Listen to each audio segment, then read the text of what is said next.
Hey, good afternoon, everybody. Dr. John Michael Salvato, your organic living and peak performance coach. And today's installment of the Mindshift Mastery Program is focused on say my name, say my name. Now we're not going to do a class on on Beyonce or pop culture, but you know the idea of saying a person's name is something that we often take for granted, and we often overlook it. We tell people, oh, you know, I'm no good with names, or I have a horrible time remembering names. And I want you to understand something. You have the capacity to remember everybody's name. It's just that it's not important to you. You consider a person's name, remembering that person's name, unimportant. And if that's the case, imagine how that person feels. Because when you fail to remember a person's name, that person doesn't interpret that experience as you not thinking that their name is important enough to remember, but that person will ultimately feel that you don't think they were important enough to remember. So make an effort to remember people's name. Make an effort to use people's name. You know, when you try and cultivate a relationship with somebody, one of the most profound ways to let that person know that they matter is by letting them know that you acknowledge them as an individual. And a simple way to do that is by acknowledging them by name. If you look at my interactions on Facebook, you'll find that when people comment on my posts, and this takes that idea of calling people by name a step further. You know, it's not just about saying that I know your name. It's not just about letting that person know that you recognize them as an individual and you recognize the value that they bring to that relationship. But when somebody takes the time to comment on a post, you should take the time to respond to them, at least thanking them, if nothing else, for taking the time to comment. You know, preferably engage them a little bit further, comment on whatever it is that they said, or start, you know, get that conversation going.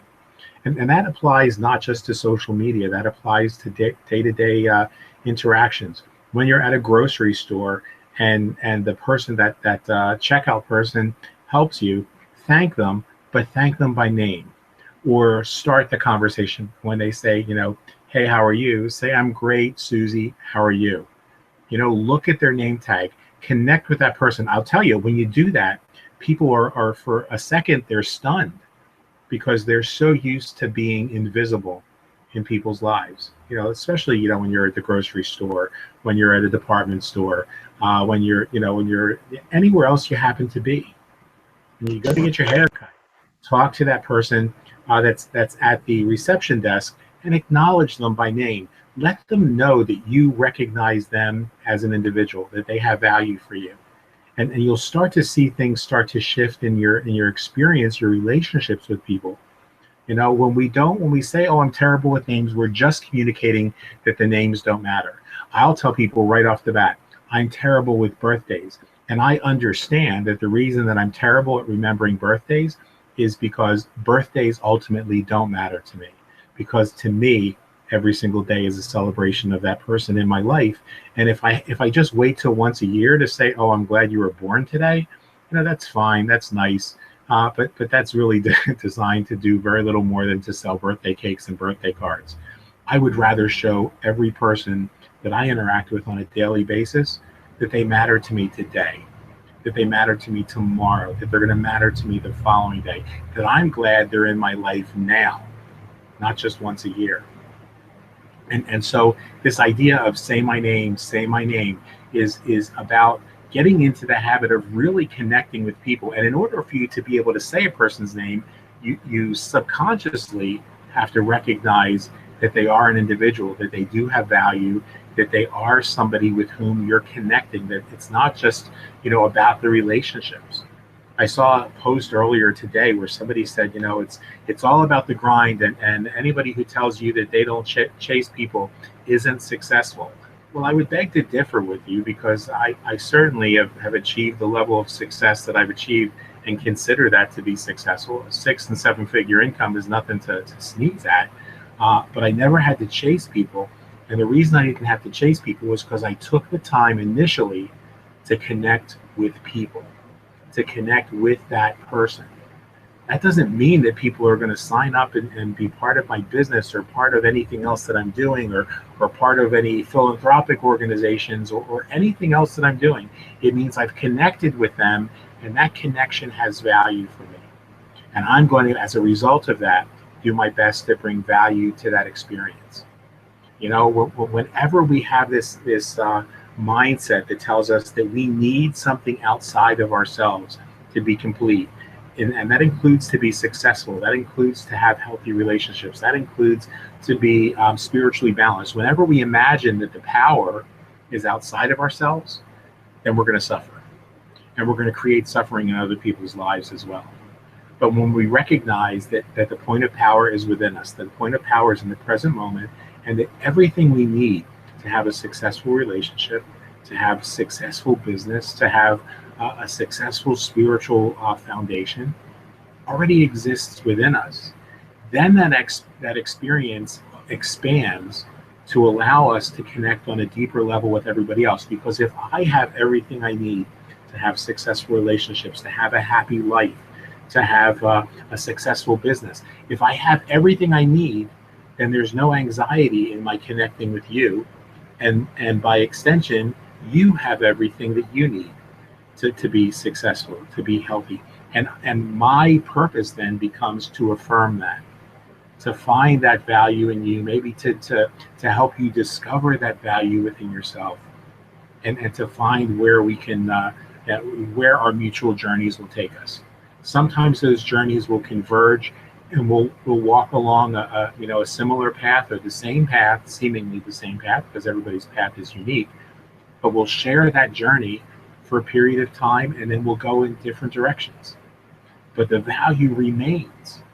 See, everybody doesn't have to agree with you, be on the same page, want to do this, want to do the same thing, but you have to at least acknowledge that other person's individuality, their value, their presence in your life, and you have to recognize it as such. Recognize it as a gift. Celebrate it as a gift. And the best way to do that is to start off by recognizing them as an individual, calling them by their name, connecting with them. When somebody takes the time to comment on a social media post, if you're not taking the time to thank them, then you're unappreciative, and there's no reason for them to want to engage with you further. You're letting them know that they don't matter, that their comment doesn't matter. That's the problem with some of these folks that are out there that just post memes, and they, what was your first car? Do you really care what their first car was?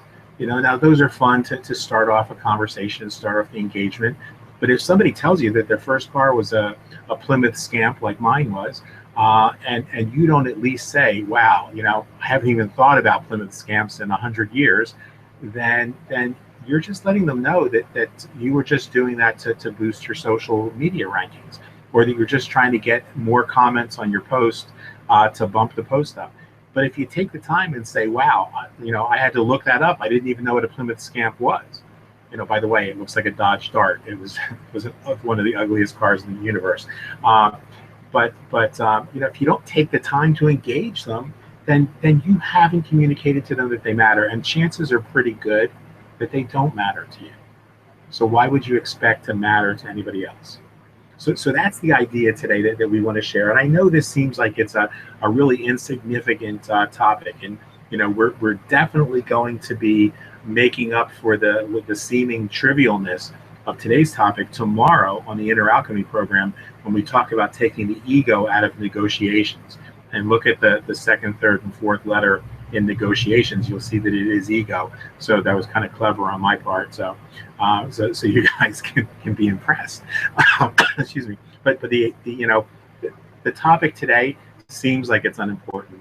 But I promise you that if you take my challenge, if you go and read the blog post that talks a little bit more in greater detail about this challenge, and try it today, spend the time, or go to my Facebook wall and take a look at how I do that.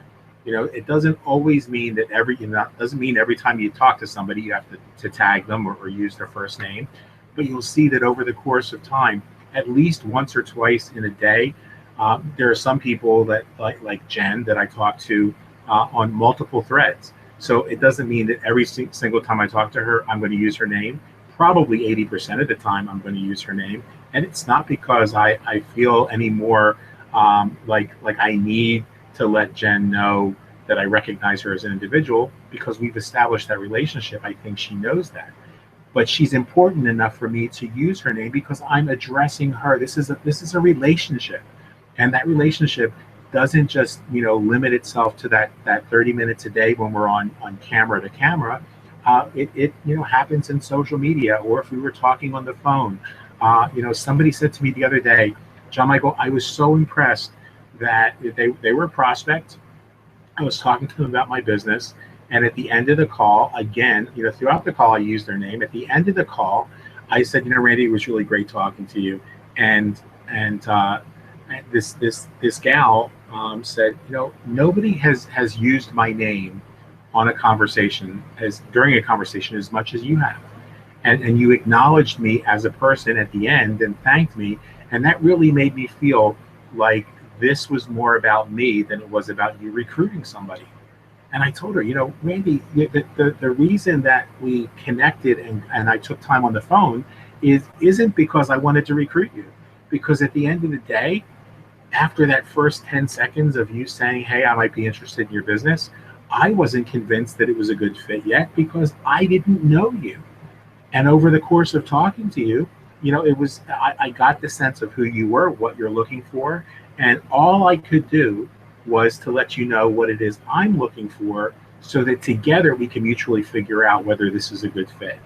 I can't make a decision for you, and you can't make the decision for me on whether this is a good fit. But I do know that I'm grateful that we talked for about 25 minutes and we had some good laughs, and it turns out that she's from the same part of the country as me, and we spent probably 15 minutes of that time talking about stuff that nobody outside of Philadelphia would even understand, and I shared ideas with her, and she said something about that and the whole 9 yards, and I said, do you realize that's actually an expression that comes from our city, that comes from Philadelphia, and people outside of Philadelphia might use the expression now because it's fallen into common use. But do you know where it came from? And since Jen's on this call, I'm going to share that because she might or might not know. As a writer, it's a good possibility that she knows. But the whole 9 yards was because in Philadelphia, one of the first cities in the country to have sidewalks, a piece of pavement was 9 yards. And so the whole 9 yards meant it was that whole stretch. And and we talked about that, and we talked about how people that outside of the city didn't know what coffee regular was, or things like that, and we had a wonderful conversation. Only about 15 minutes of that time was spent talking about our business. Why? Because I'm not going to know if she's a good fit for me, and she's not going to know if I'm a good fit for her if we don't connect as people. So see, even in the business world, you want to make sure that personal connection is taking place. You might just be looking for a sale, but if you're looking for a sale, remember what I said a couple weeks ago when we said there's a big difference between looking for customers for your product or looking for products for your customers. So establish that relationship, make that relationship the primary focus, and then you'll always be able to find the right products for the folks that you care about. And sometimes those products are going to be the products you have. When you're looking at relationships, personal relationships, so many times we approach personal relationships from a what's in it for me perspective, just like we do our businesses. And if you do that, your relationship's going to be fraught with difficulties because because it's selfish. But when you look at that relationship as what can I do for you? How can I add value to your life? I promise you the other person is going to add immense value to your life as well, because you're spending your time serving, you're spending your time truly being love for that other person, being present to that other person, being light for that other person, however you want to look at it. So this idea of say my name goes beyond physically just saying that person's name. It's about being present. It's about being mindful that you're connecting with another person. Whether you feel that you're connecting on a personal level, a spiritual level, a combination of levels, then that connection has to be made. And that applies to all of the 6 dimensions of wellness that we've been talking about for the last 39 days. it applies to your community that you're a part of. You want to feel more like you're a part of your community, then get involved with your community. Find out how you can serve that community, and all of a sudden that community will feel like it's a part of you as well. Same thing with your church, your spirituality, your spiritual path.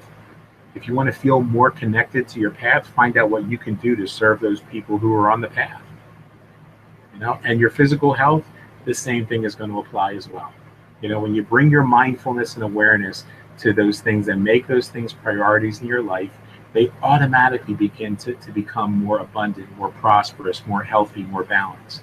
So, there's not a whole lot to say about the topic today, but there's a whole lot to think about the topic today. So let's go ahead and open it up. I'm not sure why some folks, by the way, Sandy did send her regards today. We touched base this morning, and she said she's looking forward to seeing you guys again.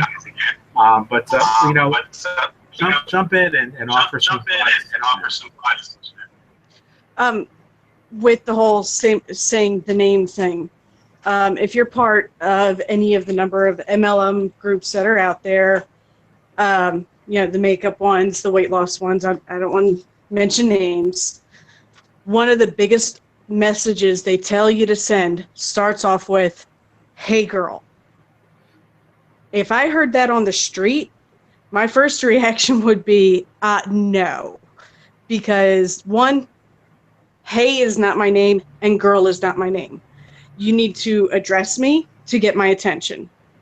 And hey girl is not the way to do it. Was it Gwen Stefani says, I ain't no holla back girl? Yeah, totally. It always just seemed so wrong because it is so easy to do the click, copy, paste, and get 1,000 messages out there that are addressed to 1,000 hey girls. And it's like, it's so impersonal.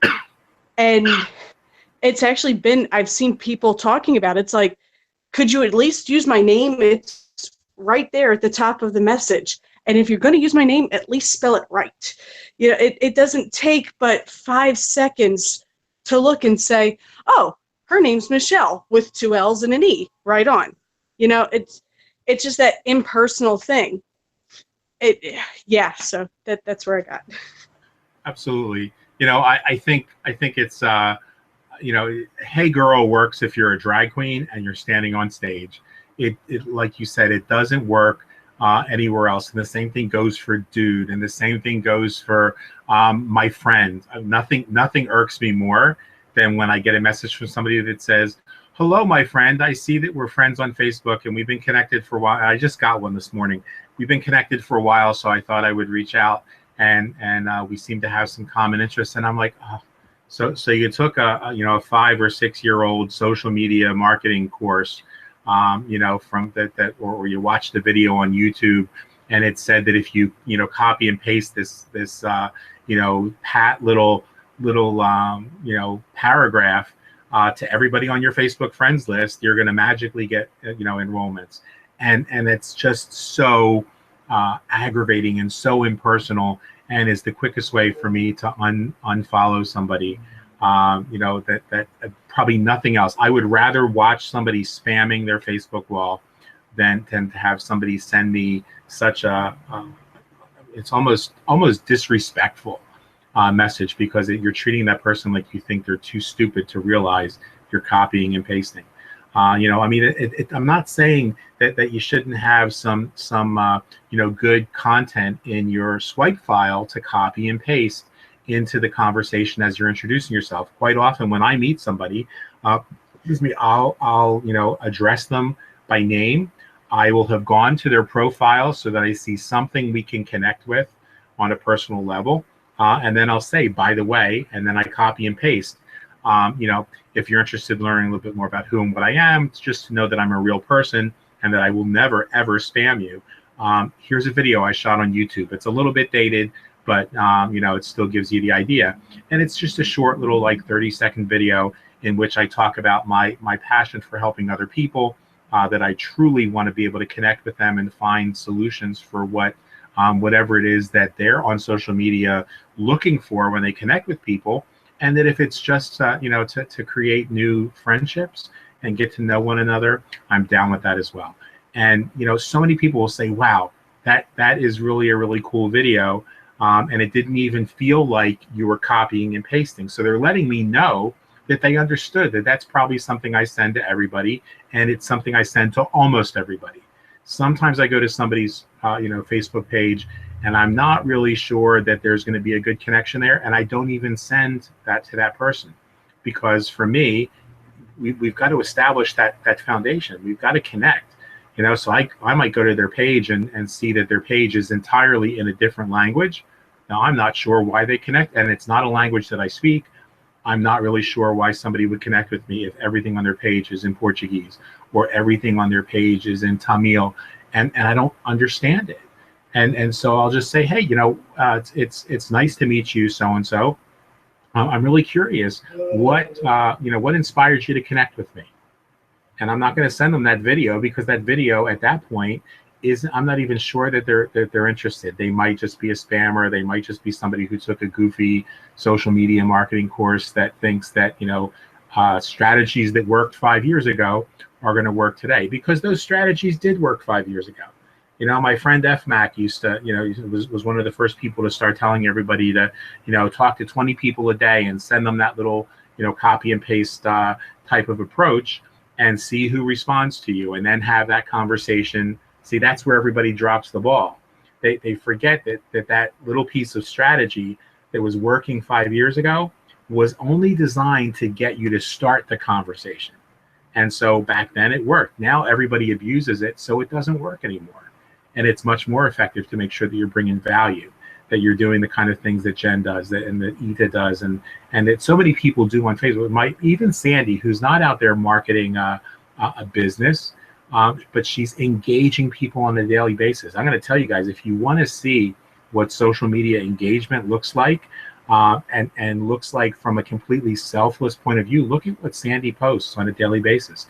Her posts, and they're infrequent. She doesn't post 10 posts a day. It might only be 1 or 2 a day, but she gets people engaged because they're real conversations. And that's the whole idea for today. And that's how we'll wrap up today, is the idea behind saying somebody's name is because that's hopefully what you would do in a real conversation. If you're at a party and you're introduced to somebody for the first time, you're going to say, nice to meet you, Sam. Nice to meet you, Sally. My recommendation is, if you think that you're bad with names, make sure in that first 10 or 15 minutes you say that person's name at least 2 or 3 times. And my personal habit, if I'm in a large group of people where I'm meeting a lot of people, is I'll excuse myself from, when we're done talking, and I'll make a note. I'll text myself, or I'll put a note on my phone with that person's name and 1 or 2 key words that help me remember which person that was. So that at the end of the night, when I sit down, I can look at all the people that I met, and I can determine, okay, this looks like somebody that I'm probably going to run into again, somebody I'm going to want to pursue a friendship with, somebody I might want to do business with, whatever the case might be. Now I have my cheat sheet to jog my memory, so that person, that impression that person made, becomes attached to a name. And that makes that much more real, so that the next time I talk to them, I can reach out to that person by name and let that person know that they really did have an impact on my life. And if you do that, I promise you'll have an impact on other people's lives. You'll begin to see the rewards of these things that we've been building on for the last 39 days. And so I want to wrap up today by pointing that out, that nothing on any one given day, something that we talk about on a particular day might really resonate with you. It might really have a strong impact with you, because that happens to be where you are in your journey. But nothing on any one of these past 39 days has been one of those life-changing, powerful strategies that you could take that and do nothing else, and you're going to be, successful in everything that you do in your life. These are all life skills. And every life skill builds upon the other life skills. They all fit together like pieces of a puzzle. Any one piece of the puzzle isn't going to bring you the full picture. But when you take all those pieces of the puzzle and you find out which ones connect directly and which ones support the other ones by tangentially, by distance, then all of a sudden those pieces of the puzzle start to give you an idea of what the puzzle is. And when you're done, then, that's why I've never understood actually playing with puzzles, because when you get a puzzle, it usually comes in a box and has a picture of what it's supposed to be. So at that point, then why bother putting the puzzle together? You already know what the picture is. Look at the picture, cut out the picture, and you got that picture. But if you had a puzzle, if I were making puzzles for people, I would put all the pieces in the box and I wouldn't put a picture. So you would have absolutely no idea what the picture was you were putting together. And the journey would be all about discovering how those pieces fit together. So that as you got half of the puzzle together, maybe you had an idea of what it was you were trying to create. And then when you got 3/4 of it together, you had a clearer picture. Maybe you were right, maybe you were wrong. You start to get excited because now you're starting to see how these pieces of the puzzle fit together, and you're seeing the bigger picture. And then when you're done, of course, then you get to see all of the beautiful details, all of the threads that make up that tapestry. So that's how I want you guys to, we're now, at almost the middle of the second full month of content of Mind Shifts. I want you guys to start thinking about how all of these pieces of the puzzle fit together. Maybe take some time this weekend after tomorrow's show to go back to the blog and scroll back to the first day and start looking at how, oh yeah, I see how this starts to build. And I see how, what we talked about today fits with something we talked about 2 weeks ago or 3 weeks ago. And oh wow, I didn't think about this 3 weeks ago, but now having done the mind shift today, that content from a couple weeks ago has shifted a little bit. I've grown, or I've changed my perspective, or I've been inspired and come up with new ideas. And this is what I would do. And feel free as you get those new ideas to comment on the blog about them, share them with us, because this is a journey we're taking together. And your voice absolutely does matter. When I tell you guys that I would like you to start using the blog more regularly, and when I set up this Google Plus site so that we have a community group there where the discussions can take off in a different direction, you're going to start to see that in the coming weeks, how that's going to play a bigger role in your personal development. The reason I'm asking you to comment on the blog isn't for me, because whether or not you comment doesn't ultimately matter in terms of making me feel better about the content, because I know this content works. The reason I want you to engage on the blog is because I want to get to understand you better. I want to hear your voice. I want to hear the things this is inspiring in you, because that will inspire me. That will inspire other people. That will help us to connect on a deeper level. And that'll make the content that I deliver to you next week more powerful, more meaningful.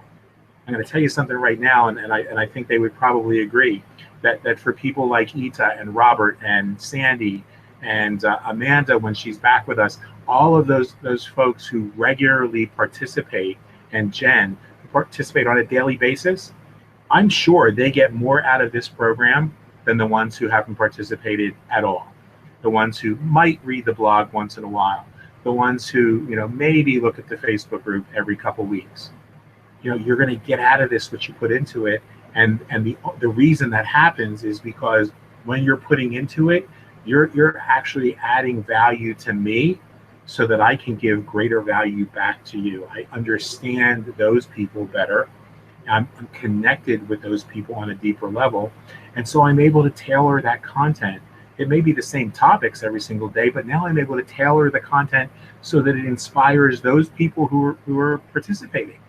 The ones who aren't participating, I can't inspire them because they're not inspired themselves.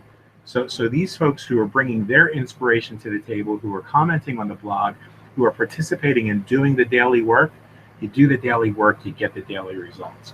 And that's what I'll leave you with today. So stay in the moment and be grateful for what you have. Each one of you is a masterpiece that's revealing itself brushstroke by brushstroke. And always remember, the best is yet to come. We'll talk to you guys tomorrow, 1:30, as we do our thing. Love you too. As we do our Inner Alchemy program, and we talk about taking the ego out of negotiations. Bye-bye.